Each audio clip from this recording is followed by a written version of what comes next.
Hello guys, स्वागत है आपका मेरे चैनल रियल फिक्शन पे। आई होप गाइस आप सभी ठीक होंगे। सो गाइस, मैं आज आपके लिए लेकर आ चुकी हूँ अनवांटेड साउल का सेकेंड पार्ट। सो गाइस, जैसे कि हमने पिछले पार्ट के लास्ट में देखा था कि जो वांगजी या वेंग हैं वे अपने रोमांटिक मोमेंट को एंजॉय कर रहे थे। तो तभी ही जो वेंग का जो ब्रेसलेट है वह टूट जाता है और बिखर जाता है और गायब हो जाता है। और इस चीज़ को देख कर के उस आत्मा को बड़ी ही खुशी हो रही थी। उसने काफ़ी सारे सामान बिखेर दिए थे, तोड़ दिए थे, फोड़ दिए थे। उसे बड़ी ही खुशी हो रही थी क्योंकि वह अब आसानी से वेंग को मार सकती है। सो गाइस, शुरू करते हैं इस पार्ट को। फिर हम देखते हैं कि वह अपना रोमांस करके सो जाते हैं। फिर हमें 3:30 बजे रात का सीन दिखाया जाता है, जहां हम देखते हैं कि वह आत्मा आती है और बांगजी और वेंग के रूम का डोर नॉक करने लग जाती है। इधर दोनों जो कि बड़े आराम से सो रहे थे, लेकिन तभी डोर नॉक करने की बहुत ही तेज से आवाज़ आ जाती है, जैसे कोई दरवाज़ा ही तोड़ देगा।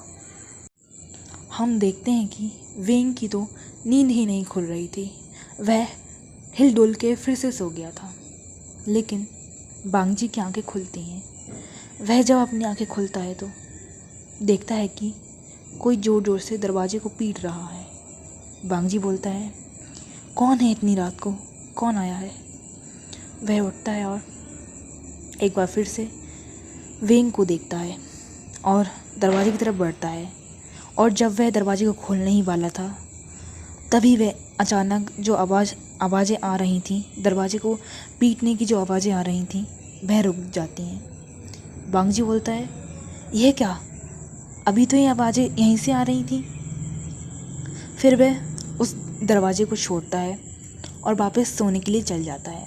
लेकिन जब वह पीछे मुड़ता है, मतलब कि जहाँ वेंग सो रहा था बेड पर वहाँ पर मुड़ता है, अपना सिर वहाँ पर करता है, तभी वह दरवाजे के पीटने की आवाज़ फिर से शुरू हो जाती है। बांगजी बहुत घबरा जाता है, लेकिन वह डरता नहीं है। उसे बिल्कुल भी डर नहीं लगता इन सब चीज़ों से। लेकिन बांगजी जब उस दरवाजे को एकदम झटके से खोलता है तो देखता है वहाँ पर तो कोई नहीं था। उस फ्लोर में बहुत ही सन्नाटा था, यहाँ तक कि पूरे हवेली में बिल्कुल शांति थी, बहुत ही शांत माहौल था। बांगजी बोलता है, अरे अभी तो यहाँ पर कोई था और हम लोग के रूम के दरवाजे का जो है डोर पीट रहा था, लेकिन वह कहाँ गया? वह दिखाई क्यों नहीं दे रहा है? और बांगजी इस शब्द को बोलता है, तभी उसके बिल्कुल सामने से ऐसे मतलब कि एक हवा टाइप की निकल जाती है। लेकिन बांगजी घबराता नहीं है। उसे लगता है कि कहीं से जो है हवा चल रही है, कहीं किसी मतलब कि कहीं पे जो है विंडो खुली हुई है और हवा चल रही है।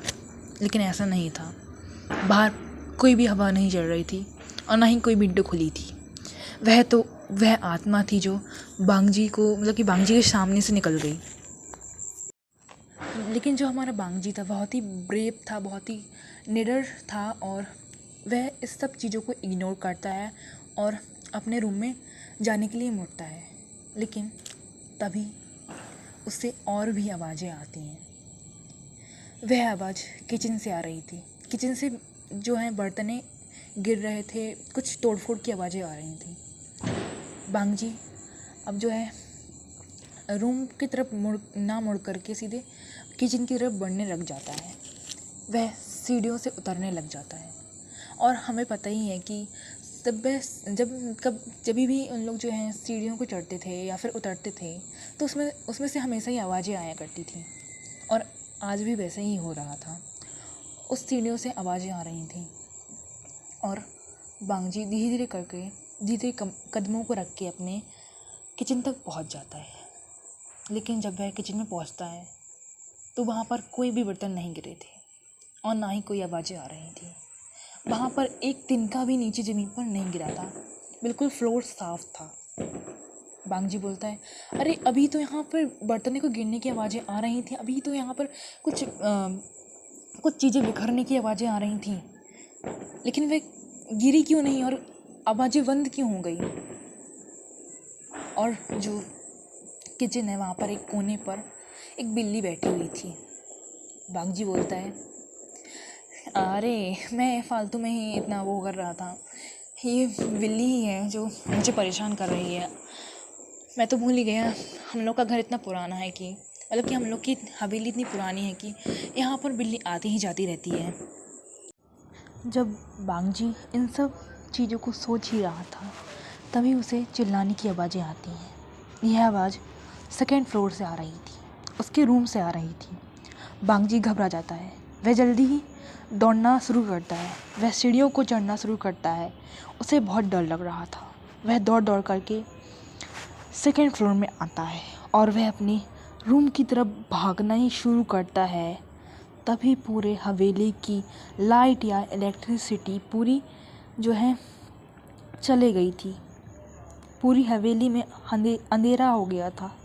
बागजी को कुछ नहीं दिख रहा था, लेकिन फिर भी वह रूम की तरफ बढ़ता है। इधर चिल्लाने की आवाज़ें और तेज़ हो चुकी थी। बागजी रूम में पहुंचता है। वहाँ भी बहुत अंधेरा था, लेकिन फिर भी वह एक काली सी छाया को देखता है जो कि वेंग को हवा में लटकाई हुई थी। उसका गला दबा रही थी। बागजी घबरा जाता है। इधर वेंग चिल्ला रहा था, बागजी मुझे बचाओ, बागजी मुझे बचाओ, मुझे इससे छुड़ाओ। वह अपने आप को छुड़ाने की कोशिश करता रहा। बागजी घबरा तो गया ही था, लेकिन उसे वेंग को बचाना था, इसलिए उसने हिम्मत की और वेंग की तरफ बढ़ा और वेंग को छुड़ाने की कोशिश करने लग गया। वह आत्मा बहुत शक्तिशाली थी। वह बागजी को गिरा देती है। बागजी गिरता है और उसके फोरहेड से खून निकलने लग जाता है। लेकिन बागजी फिर खड़ा हो गया और वह हिम्मत करके फिर से वेंग को छुड़ाने की कोशिश में लग गया। लेकिन तभी कुछ ऐसा हुआ जिससे बागजी भी हैरान हो गया, क्योंकि उस आत्मा को कुछ ऐसी चीज़ आकर के लग जाती है जिससे वह वहाँ से तुरंत गायब हो जाती है और वेंग बेचारा बेहोश होकर के ज़मीन में गिर जाता है। जब बागजी पीछे मुड़ करके देखता है तो वहाँ एक 30 इयर्स की एक औरत खड़ी हुई थी। उसका नाम रोज़ी था। वह और कोई नहीं, वेंग की दोस्त की बहन थी, जो कि यह सब काम करती थी, आत्माओं को भगाने का काम करती थी। रोज़ी के साथ उसका छोटा भाई भी आया हुआ था, मतलब कि वेंग का दोस्त भी आया हुआ था जिसका नाम चैन था। वह भी खड़ा था, मतलब कि अपनी बहन के बाजू में खड़ा था। बागजी ने पूछा, आप लोग कौन? तो जो रोज़ी है वह बोलती है कि जी मैं रोज़ी और ये मेरा छोटा भाई चैन, यह वेंग का दोस्त है।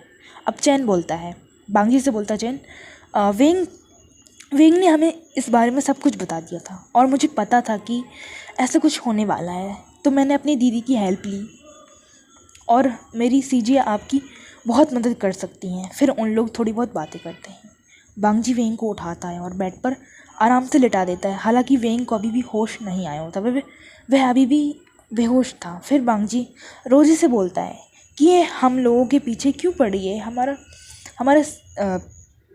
पीछे क्यों पड़ी है, हमारी जान के पीछे क्यों पड़ी है, और मेरे वेंग ने इसका क्या बिगाड़ा है। फिर हम देखते हैं कि रोज़ी अपनी शक्तियों से जानने की कोशिश करती है। फिर वह जो बागजी को बताती है, इसमें वेंग की कोई गलती नहीं है और ना ही तुम्हारी। बागजी बोलता है, तो फिर हमारे साथ ऐसा क्यों हो रहा है? रोज़ी बोलती है, इसका हमें पता लगाना पड़ेगा, हमें उस आत्मा को वापस बुलाना पड़ेगा और उसे बताना पड़ेगा। बागजी बोलता है रोज़ी से, अगर हमने उसे बुलाया तो वह मेरी वेंग को परेशान करेगी, उसे जीने नहीं देगी, और अगर वह मुझे और वेंग को मार दे तो जो रोज़ी है बोलती है कि ऐसा कुछ नहीं होगा, मैं हूँ तुम्हारे साथ, मैं ऐसा करने नहीं दूँगी, मैं ऐसी चीज़ वेंग को पहना दूँगी वो उसे टच भी नहीं कर पाएगी। फिर जो बागजी है, लेकिन वो मान नहीं रहा था। वह जो रोज़ी है वह बड़ी मुश्किल से बागजी को मनाती है। फिर जो उन लोग हैं वह वेंग के हाथ में एक ताबीज़ बांध देते हैं जिससे वह सुरक्षित है, और फिर उन लोग तैयारी करने लग जाते हैं। उन लोग जो है एक खाली कमरे में जाते हैं जहाँ पर पूरा अंधेरा था, वहाँ पर लाइट नहीं थी। फिर उन लोग जो है कुछ ज़मीन पर कुछ बनाते हैं, उसके ऊपर कुछ कुछ कुछ चीज़ रखते, कैंडल्स रखते हैं। फिर उन लोग बुलाना शुरू करते हैं। वह बहुत कोशिश करते हैं लेकिन वह आत्मा फिर से नहीं आती है। उन लोग कम से कम 10 बार बुला चुके थे लेकिन वह आत्मा नहीं आ रही थी। फिर उन लोग जो हैं 11वीं बार कोशिश करते हैं और इस बार वह सफल हो जाते हैं। इस बार वह सफल होते हैं तो सारी जो विंडोज़ होती हैं वो अपने आप खुल जाती हैं। उसमें से बहुत तेज़ तेज़ हवाएं चलने लग जाती हैं और उस हवा की वजह से जो कैंडल्स हैं वह बुझ जाती हैं और एक हंसी की आवाज़ें गूंजने लग जाती हैं। फिर जो रोज़ी है वह उस आत्मा से पूछने की कोशिश करती है। रोज़ी बोलती है कि तुम कौन हो और इनकी जान के पीछे क्यों पड़ी हो, क्या बिगाड़ा है इन लोगों ने तुम्हारा। फिर जो आत्मा है वह हंसना बंद करके बहुत अपनी जो डीप वॉइस होती है उसमें बोलती है, मैं कौन हूँ, इनसे पूछो ये मैं कौन हूँ। मैं बांगजी की सौतेली मॉम हूँ और मैं इनसे बदला लेने आई हूँ। मैं इन्हें मार करके अपनी दुनिया में लेके जाऊँगी, इन्हें तड़पाऊँगी, इन्हें जीने नहीं दूँगी मैं। बांगजी जो है यह सुनकर के शॉक हो जाता है। वह मन में बोलता है कि मॉम कैसे आ सकती हैं यहाँ पर, उन्हें तो मैंने कब का मार दिया था और उन्हें कब की मुक्ति मिल चुकी थी, उन्हें अपने कर्मों का फल मिल चुका था, तो मॉम फिर से कैसे वापस आ सकती हैं। रोज़ी बोलती है, उस आत्मा से बोलती है, नहीं तुम बांगजी की मॉम नहीं हो, मुझे पता चल गया कि सच सच बताओ तुम कौन हो। वह आत्मा बोलती है, नहीं मैं इसकी मॉम ही हूँ, इससे और वेंग को मारने आई हूँ। रोज़ी मन में सोचता है, मतलब कि रोज़ी जो है मन में सोचती है ऐसा कैसे हो सकता है, यह आत्मा झूठ बोल रही है। फिर वह आत्मा अब बांगजी के पास जाती है और बोलती है, चलो दिया तुम दोनों को कुछ समय, जितना अपने आप को बचा सकते हो बचा लो, लेकिन 2 दिन के बाद मैं तुम दोनों को ही मार डालूंगी और यहाँ से लेकर के चली जाऊंगी। और वह आत्मा ये बोल करके गायब हो जाती है। अब जो उस आत्मा के जाने के बाद रोज़ी बोलती है, ऐसा नहीं हो सकता, ऐसा बिल्कुल भी नहीं हो सकता है। बांगजी बोलता है, क्या नहीं हो सकता है रोज़ी, क्या नहीं हो सकता बोलो। रोज़ी बोलती है, वह आत्मा बहुत झूठ बोल रही है, वह तुम्हारी मॉम नहीं है, बिल्कुल नहीं है, वह कोई और ही है। बांगजी बोलता है, वह मेरी मॉम नहीं है तो कौन है। रोज़ी बोलती है, वह एक बुरी आत्मा है, उसे किसी ने बुलाया है, तुम्हारी मॉम नहीं है वह। बांगजी बोलता है, क्या उसे बुलाया गया है। रोज़ी बोलती है, वह आत्मा को बुलाया गया है, वह सिर्फ तुम दोनों को ही मारने के मकसद से यहाँ पर आई है, उसे काले जादू से बुलाया गया है। बांगजी को यकीन नहीं हो रहा था कि ऐसा सब भी होता है। बांगजी तो मतलब कि जो है बांगजी बोलता है, तो तुम पता लगाओ ना कि क्या हो रहा है, ये काला जादू किसने किया है। तो जो रोज़ी है वह फिर से चीज़ों को जानने के लिए अपनी आंखों को बंद करती है और जानने की कोशिश करने लग जाती है। वह कुछ देर सोचती है, फिर वह कुछ देर बाद अपनी आंखों को खोलती है और बोलती है, ये तुम्हारी ही मॉम ने किया है। बांगजी बोलता है, क्या ऐसा नहीं हो सकता है, क्योंकि उनकी डेथ तो कब की हो चुकी है। रोज़ी बोलती है, नहीं, यह आत्मा तब से वेंग के पीछे पड़ी है जब तुम्हारी मॉम जिंदा थी। उन्होंने वेंग के ऊपर यह काला जादू किया था क्योंकि उन्हें लग रहा था कि वेंग सबको बता देगा कि तुम्हारी मॉम काला जादू करती हैं।